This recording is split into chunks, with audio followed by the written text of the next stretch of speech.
Bismillahirrahmanirrahim.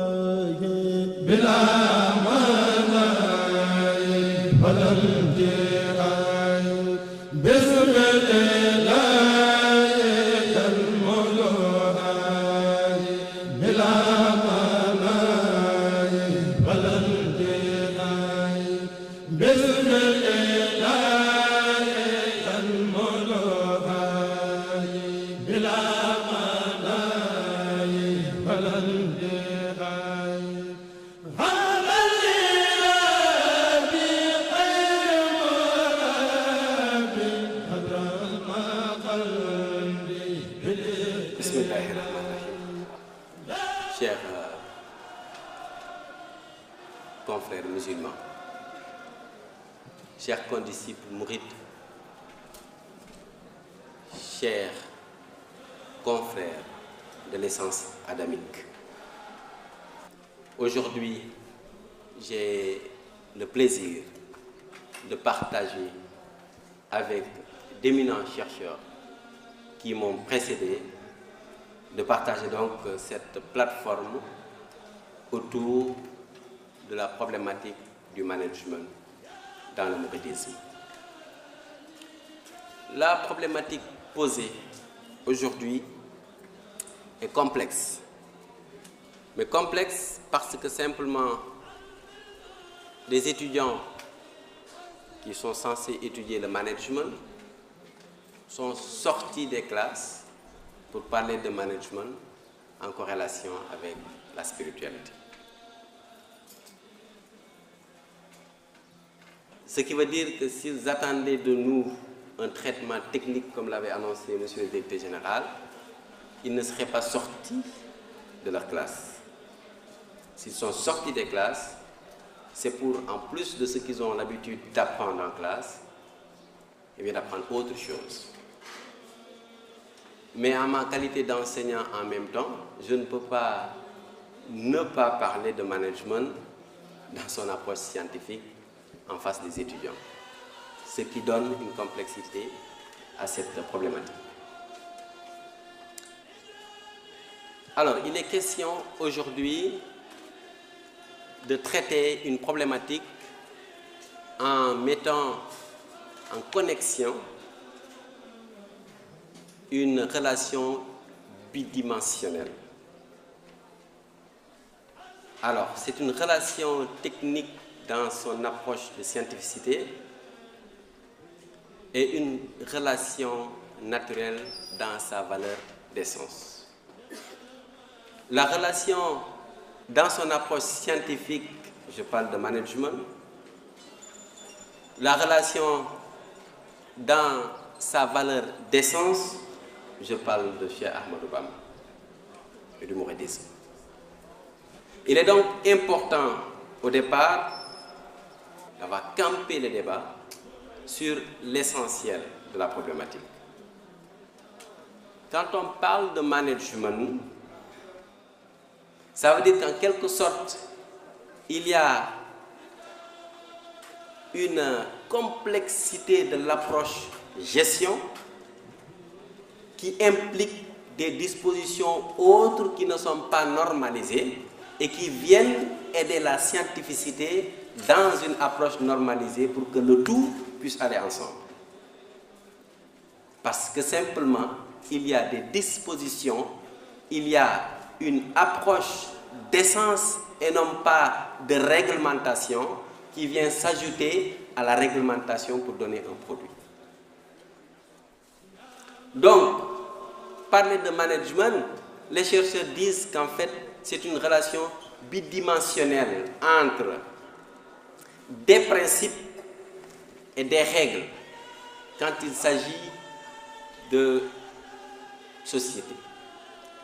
Et une autre relation bidimensionnelle entre des principes et des valeurs quand il s'agit d'un groupe institutionnalisé. Alors de quoi s'agit-il quand on parle de mouridisme? Ailleurs, on a parlé de principes et de règles. Ici, on a parlé de principes et de valeurs. la valeur n'est pas normalisée. C'est comme la différence qui existe entre la déontologie et l'éthique. On peut respecter la déontologie sans honnêteté. On peut.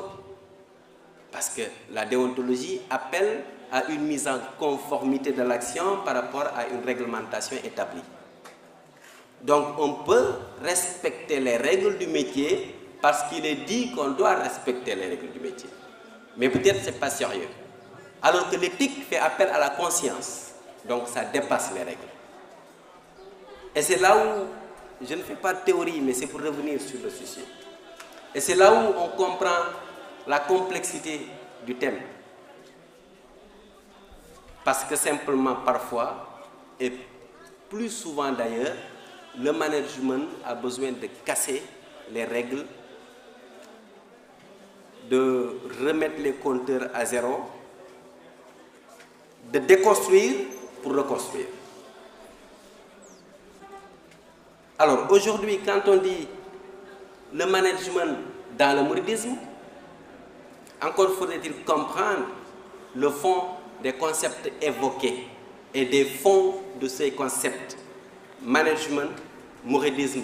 Management, on ne sera plus ici à donner des définitions, mais la définition la plus éloquente, en tout cas qui me plaît, c'est le fait de revenir sur l'anglicisme, to manage.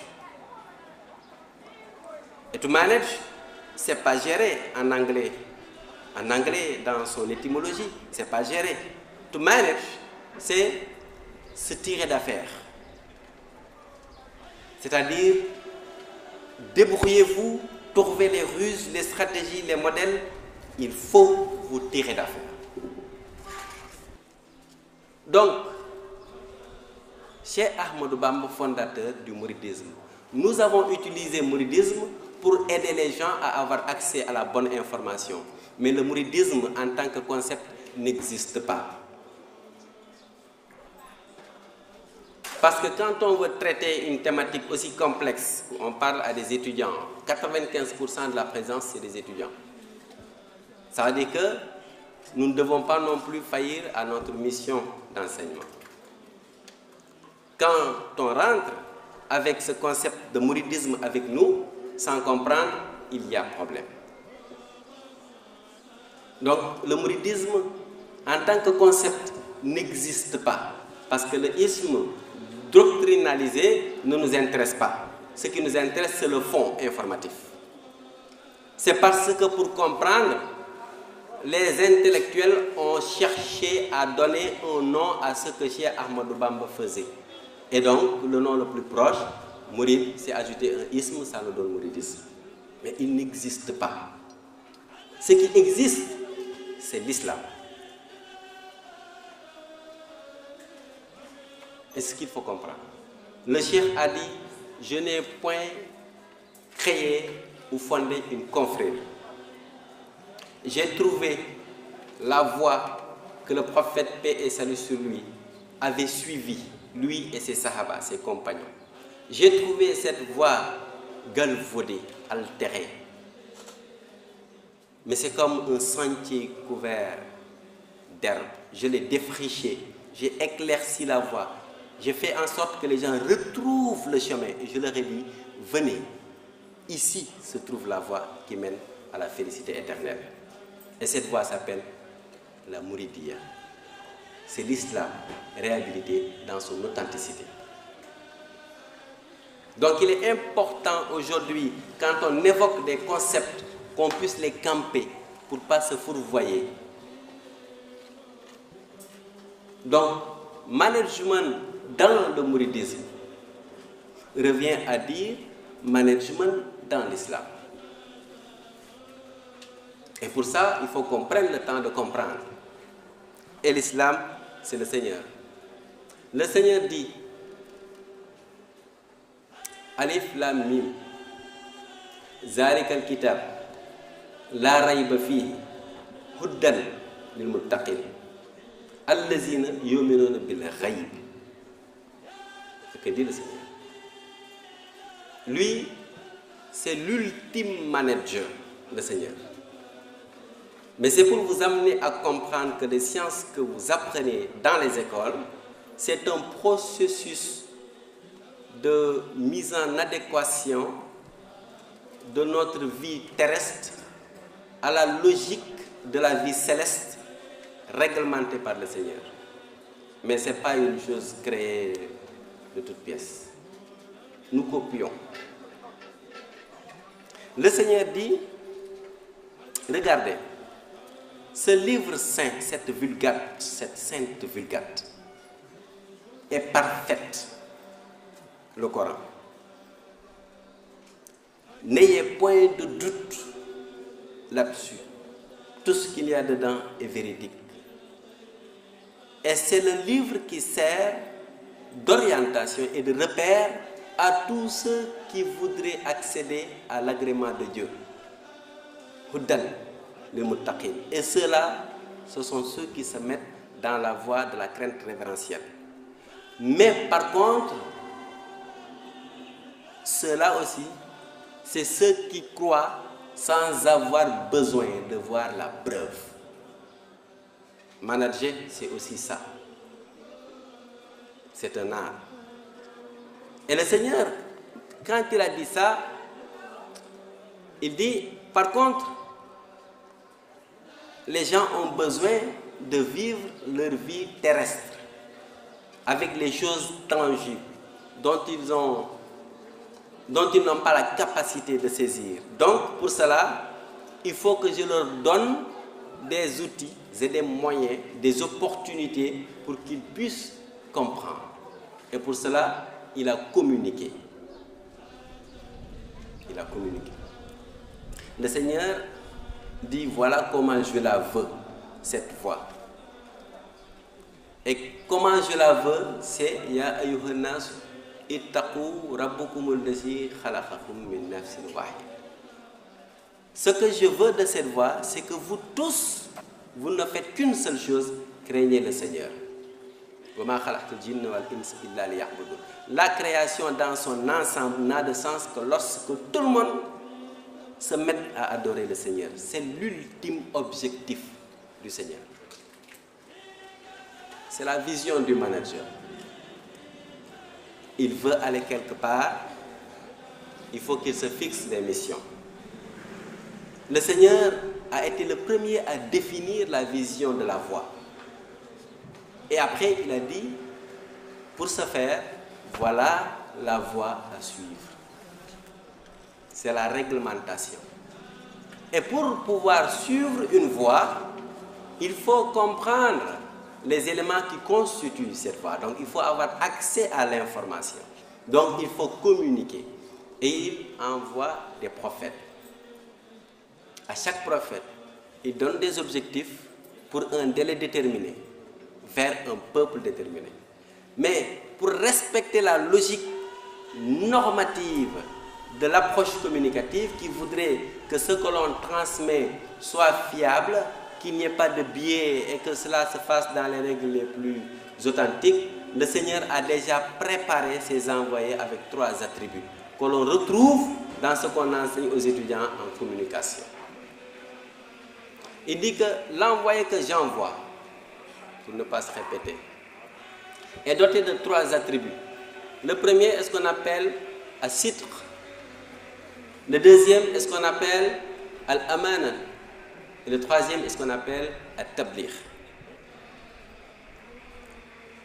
Quand on communique, la première chose qu'on demande aux journalistes, c'est de dire, mais vérifiez que votre cible est fiable. C'est la détection de l'information. Vérifiez que le porteur de l'information est fiable. Et faites en sorte que les destinataires reçoivent de façon effective cette information. Ça, c'est le précepte de base, même si c'est beaucoup plus compliqué que ça. Et le Seigneur dit que mon prophète ne peut pas raconter du mensonge. Il ne peut pas. Parce que dans sa morphologie, dans son essence, je l'ai conçu de telle sorte qu'il ne peut dire que la vérité. C'est la crédibilité et la fiabilité de la source. Ensuite, il ne pourra jamais vous recommander ce qu'il ne fera pas. Et il ne fera pas ce qu'il vous interdira. C'est Al-Amana. C'est maintenant la fiabilité du porteur du message. Et il lui dit, il a obligation que ce message soit porté aux cibles dédiées. C'est le tablir. Donc un prophète ne peut pas capter du Seigneur et garder. Il a obligation de transmettre. C'est ce qu'on apprend aux étudiants en communication. Donc, mais c'est pour vous dire qu'il y a une réglementation, une normalisation dans ce que nous vivons en islam. À côté de ça, maintenant, il y a l'art. Et l'art, mais d'ailleurs, c'est tout le contraire de la règle. Le Seigneur dit à Sayyidat Maryam, la mère de Jésus, prépare-toi. Dieu a décidé de te donner un enfant dont le nom sera Aïssa, Rohullah. Et Maryam dit à l'ange, comment est-ce possible? D'autant plus que je n'ai jamais été touché par un homme. Dieu lui dit, Kazalik, c'est ainsi. Ça, c'est pas la règle. C'est ainsi. Parce que si je veux quelque chose, il suffit que je décide que la chose soit. Ce n'est pas la règle. Et pourtant, il a déjà établi la normalisation réglementaire. Alors, j'évoque ces questions pour revenir à cette problématique de management dans le mouridisme. Dieu a donc envoyé des prophètes, chacun en ce qui le concerne, à des peuples dédiés. Au prophète sallallahu alayhi wa sallam, il dit wa ma arsalnaka illa kafatan linnas. Par contre, toi, prophète Mohammed, ta mission, elle est universelle. Elle n'est pas définie dans le temps ni dans l'espace. Parce que tu fais la boucle de la boucle.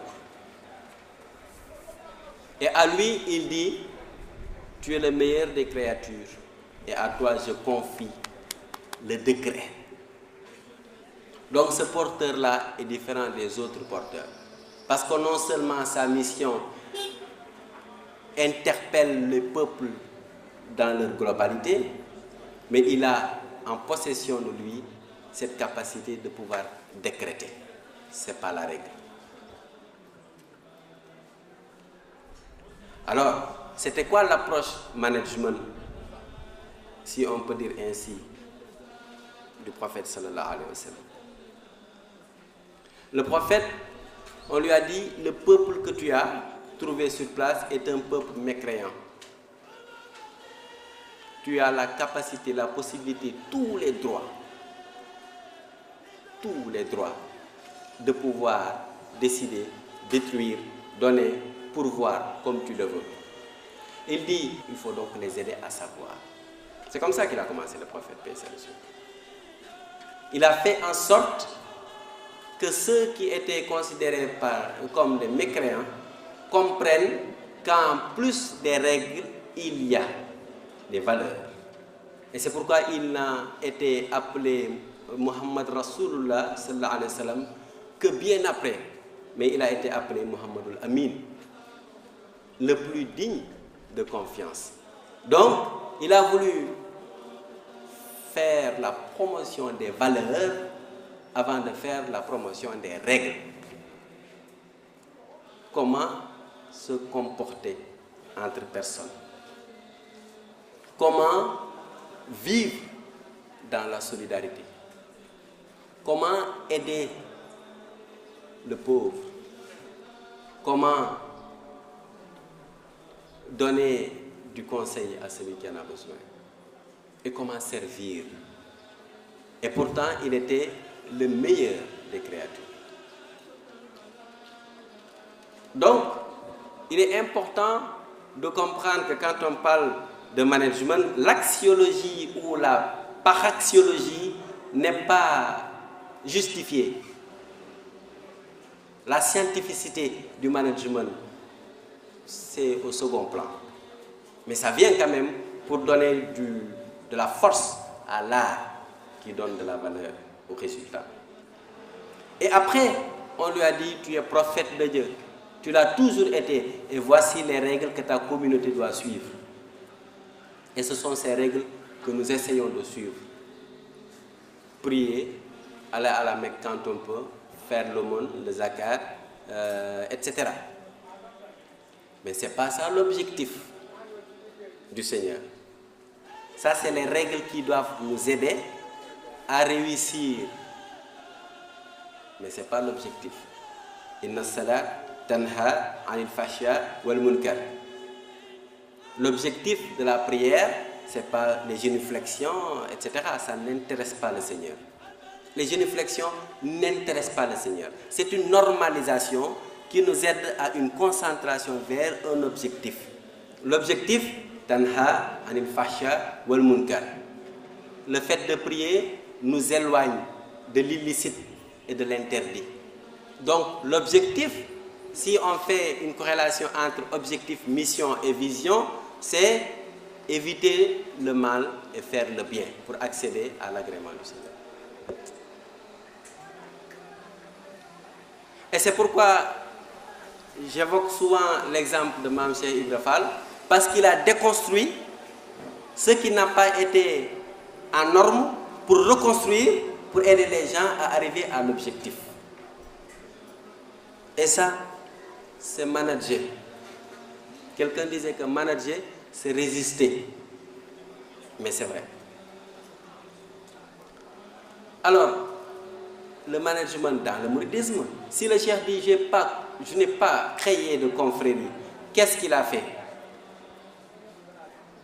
Il a dit qu'il avait trouvé que la voie avait été galvaudée, altérée. Mais ça veut dire qu'il y a eu des conduites exogènes ou un choc exogène qui a frappé la communauté musulmane de sorte que l'islam allait commencer à perdre son âme de par sa valeur, de par la conduite, de par même la compréhension des règles établies.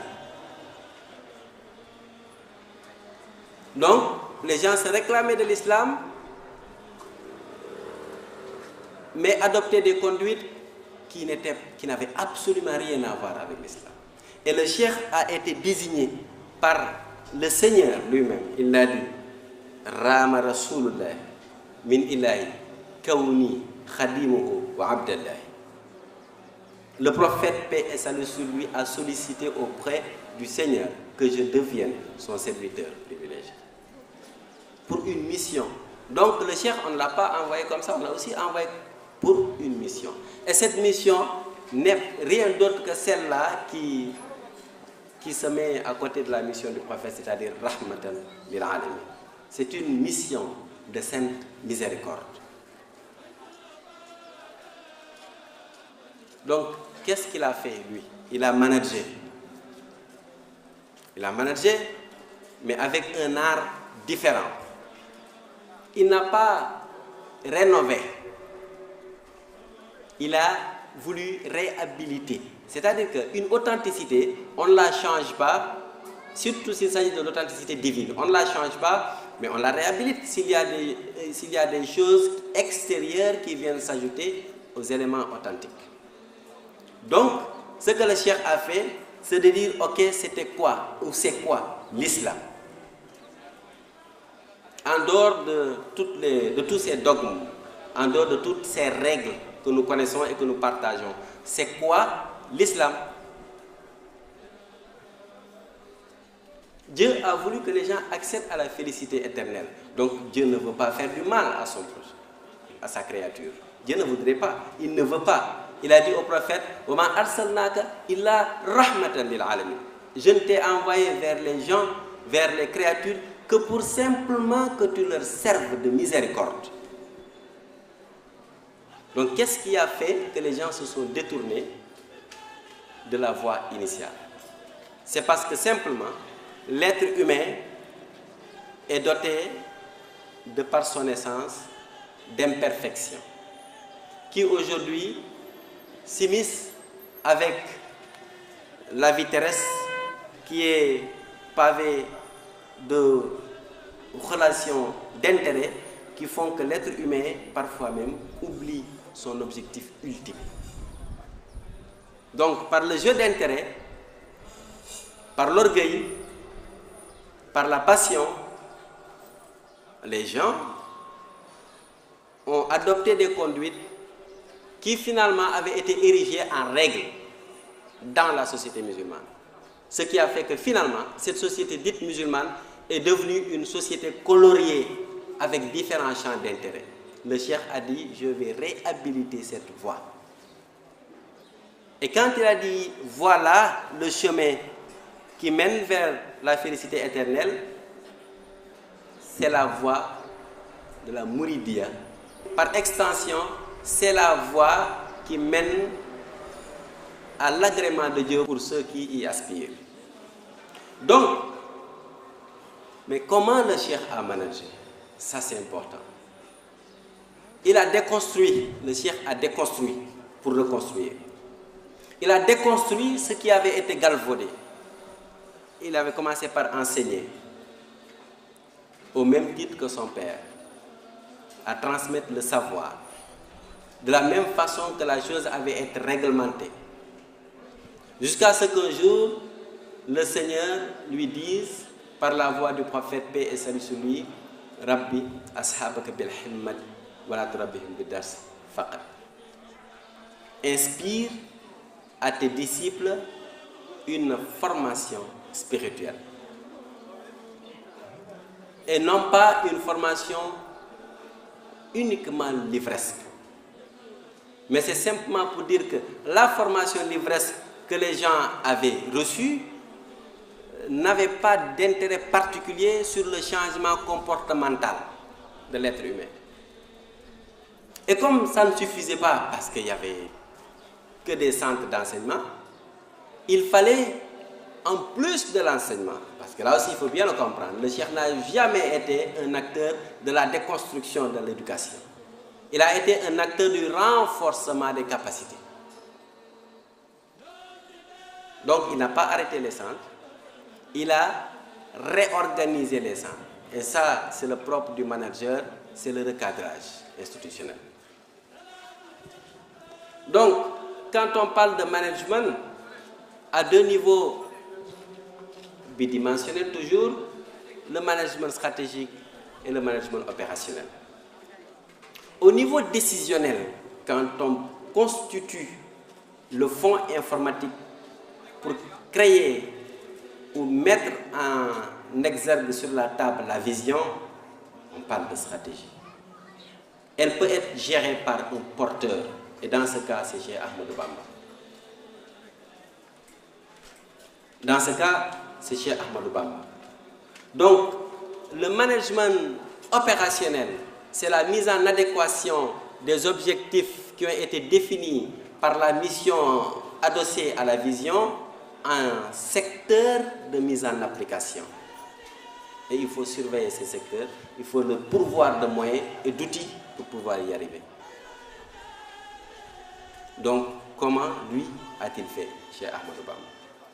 Je pense que c'est important de comprendre le sujet comme ça pour pouvoir rester dans la relation entre management, dans le mouridisme, etc. pour comprendre. Donc, ce que le cheikh a fait, il a déconstruit les irrégularités des règles de l'époque. À l'époque, il y avait les élites de l'aristocratie, il y avait le pouvoir colonial, il y avait les cheikhs et il y avait les autres. Il y avait les autres. Et le cheikh a voulu faire comprendre aux gens que devant Dieu, tout le monde est égal. D'abord. Et que devant Dieu, le plus méritant est celui qui inna akramakum indallahi atqakum. Et celui qui adore le Seigneur de la façon la plus authentique. Il a déconstruit la logique du clanisme, de la classification, pour dire nous sommes tous êtres humains. Mais par le mérite, forcément, et par la mission, il y a des degrés et des rangs. Ça, c'est la réglementation. Et c'est là où on comprend la continuité. Quand Sayyidina Omar était avec le prophète, paix et salut sur lui, ils disent qu'il était le 40e disciple, le 40e compagnon. Avant lui, le prophète avait été considéré comme un commun, des mortels. Mais avec lui, les gens ont appris autre chose hors réglementation. C'est ce qu'on appelle al-adab,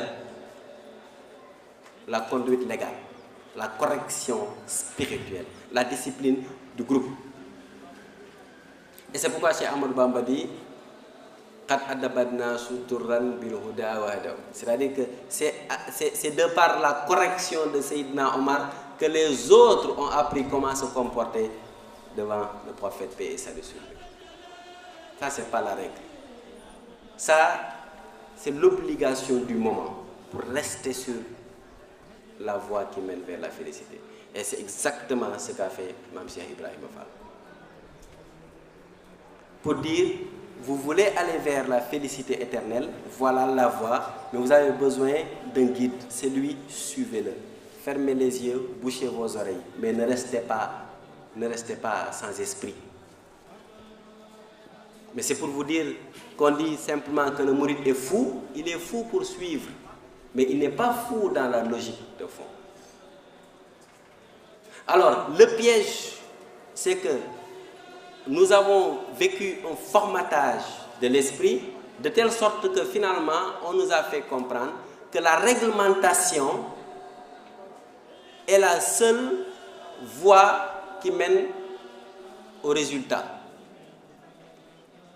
Alors que si on fait des études approfondies, l'on se rendrait compte que les plus grandes réussites du monde sont celles-là basées sur, non pas la réglementation, mais sur l'art. Par contre, pour que l'art puisse être valablement crédible, il faut qu'il soit accompagné par une formalisation. Et c'est là la vraie valeur de la gestion. Donc, ce que Cheikh Ahmadou Bamba a fait, c'est d'abord essayons de savoir qui nous sommes. Nous sommes des êtres humains. Comprenons notre mission, nous devons adorer le Seigneur. Et essayons d'assurer l'équilibre parce que nous devons vivre en harmonie.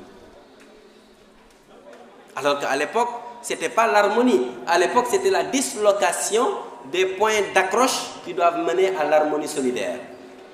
C'était le clanisme, la création de camps, c'était la raison du plus fort, c'était l'élitisme. Et le Cheikh a dit non, seul Dieu est notre référence. Et le prophète est la voie qui mène vers notre référence. Alors j'ai été envoyé, j'ai été chargé de mission pour ramener les gens à la raison. En fait, c'est ça le mouridisme. Mais ramener les gens à la raison vers la compréhension et de la voie qui mène vers le Seigneur, par la félicité éternelle. Donc, il a commencé par éduquer les âmes. Ce qui veut dire qu'aujourd'hui, l'on ne peut parler de management sans à la base une forte dose d'éducation. Je ne parle pas d'instruction, je parle d'éducation. L'instruction, c'est ce que vous pouvez avoir à travers Internet, les réseaux sociaux, vous apprenez, on vous envoie des manuscrits. Mais l'éducation, c'est autre chose. Et ce que vous apprenez ici à l'IAM.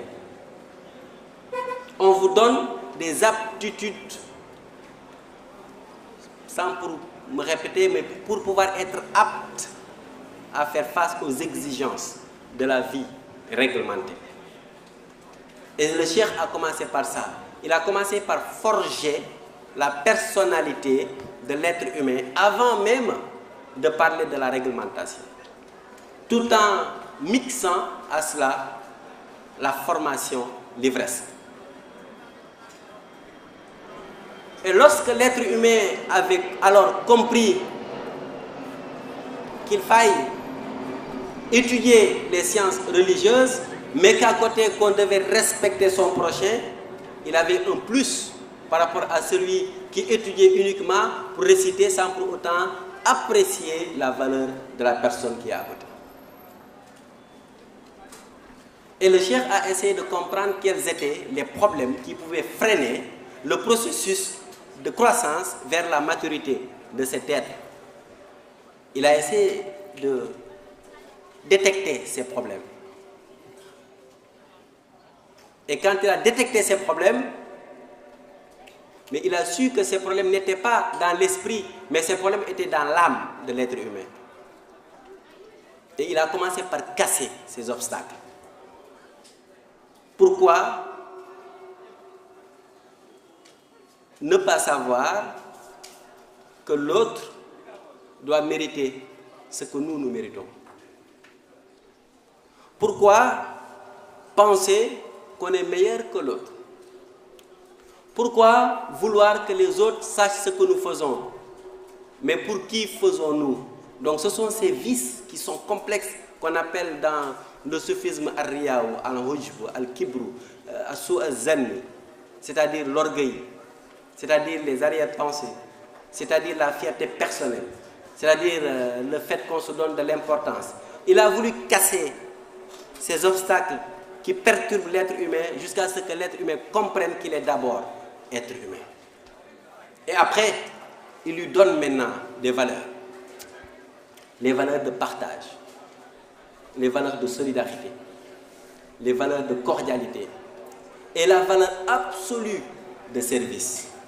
Et pour cela, encore une fois, je reviens à l'exemple de Mame Cheikh Ibra Fall. Lorsque tout le monde était autour des règles, connaissant les règles, sachant que par contre les gens n'ont pas accès à cette valeur ultime de service, il fallait faire un sacrifice personnel pour que l'action puisse servir de référence.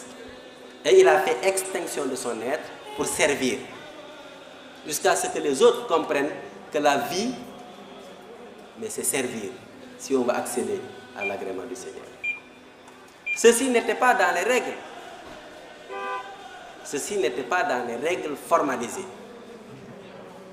Mais le cheikh dit dans Masalikul Jinan que le jour du jugement dernier, lorsque sera établi le pont Sirat comme une lame tranchante et que tout le monde soit obligé d'y passer, eh bien, on entendra une voix qui dira où sont ceux-là qui s'étaient mis au service des autres.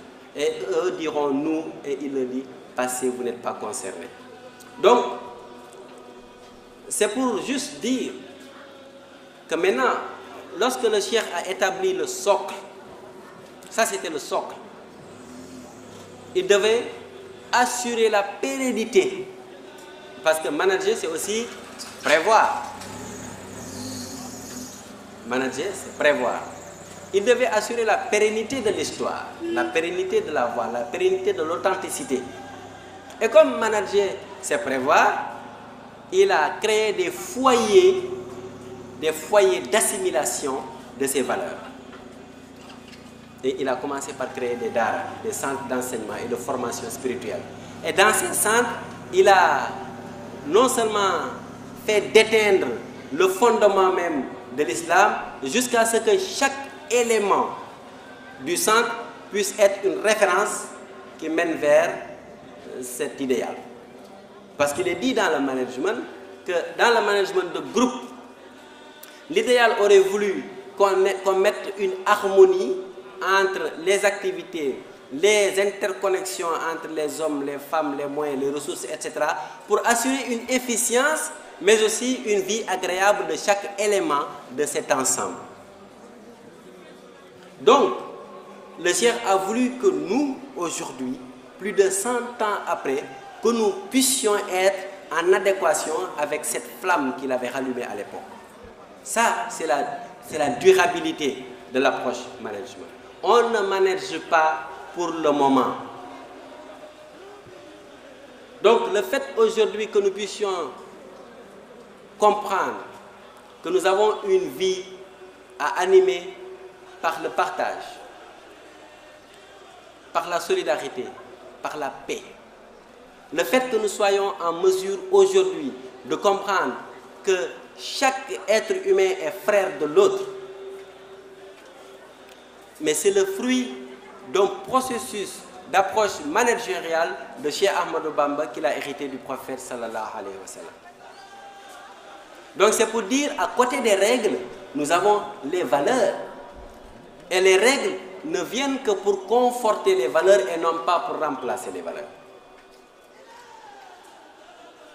Donc, management dans le mouridisme, méthodologie, réalisation, perspective, mais c'est aussi se dire, mais qui a assuré la perspective? Nous sommes des pions du processus d'application du champ de perspective. Mais les perspectives, c'est chez Ahmadou Bamba. Parce que celui qui, en 1888, parlait déjà à Touba de la construction de la grande mosquée de Touba, cette mosquée qui, plusieurs années après, allait voir ses premiers plans, c'est un visionnaire. Et c'est le même qui nous a donné les règles à adopter si on veut rester équitable dans la vie. Wajan sakhirana yuaqiru kabir. Wajan kabirana yu'inu li sakhir. Que les plus jeunes respectent les plus âgés et que les plus âgés soient indulgents vis-à-vis de ces jeunes. Donc c'est pour dire simplement en résumé que quand on parle de management dans le mouridisme, c'est pour dire que vous, étudiants, mourides, musulmans, vous tous qui aspirez vers l'agrément de Dieu, vous avez la meilleure référence, c'est l'islam. C'est celle portée par Cheikh Ahmadou Bamba qui a réhabilité la voie de l'islam. Le management de Cheikh Ahmadou Bamba, c'est l'écoute de l'autre. Le management de Cheikh Ahmadou Bamba, c'est le fait d'accepter le tort pour servir l'autre. Et le management de Cheikh Ahmadou Bamba, c'est la capacité de rassemblement des âmes vers l'essentiel. Le management de Cheikh Ahmadou Bamba, c'est le fait de faire disparaître les différends, quoi que nous fassions, quoi que nous soyons différents. Et le management de Cheikh Ahmadou Bamba, c'est aussi rendre accessible le message divin pour que nous puissions en tirer profit. Mais pourquoi?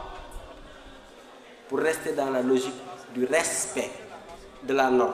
Parce que nous ne maîtrisons pas les normes. Et c'est simplement pour dire, en conclusion partielle, parce que le temps nous est exigu, c'est simplement pour dire que vous tous, demain, qui serez des managers, vous ne devez pas être passifs. Le musulman est un actif, il n'est pas passif. Le mouride est un double actif, parce qu'il a une lourde charge. Votre mission, vous, futurs managers, ce n'est pas de rester dans la logique de dire Cheikh Ahmadou Bamba a prié sur la mer, il est allé au Gabon, il a été exilé. C'est de comprendre le fond informatif de cette mission en relation avec l'islam et de pouvoir vous-même constituer un socle qui pourvoit une ambiance de paix divine. C'est cela votre objectif. Si vous êtes manager, c'est pour résister, comme l'a fait chez Ahmadou Bamba. Si vous êtes manager, c'est pour être patient, comme l'a fait chez Ahmadou Bamba. Si vous êtes manager, c'est pour endurer, comme l'a prouvé chez Ahmadou Bamba. Si vous êtes manager, c'est être agréable à l'autre, c'est être cordial, c'est être pourvoyeur de paix. Le manager ne sème pas la terreur, parce qu'il est là pour équilibrer, il est là pour aider à ce que les gens qui constituent son ensemble, c'est-à-dire l'ouvrier, le coursier, le comptable, le gestionnaire, l'agent marketing, que tous ensemble, qu'ils puissent les réunir dans un esprit sain pour atteindre les objectifs. Et c'est ce que Cheikh Ahmadou Bamba a fait. Non pas pour nous, mais pour toute la Oumma. Et parce que nous sommes en train de vivre. Je vous remercie.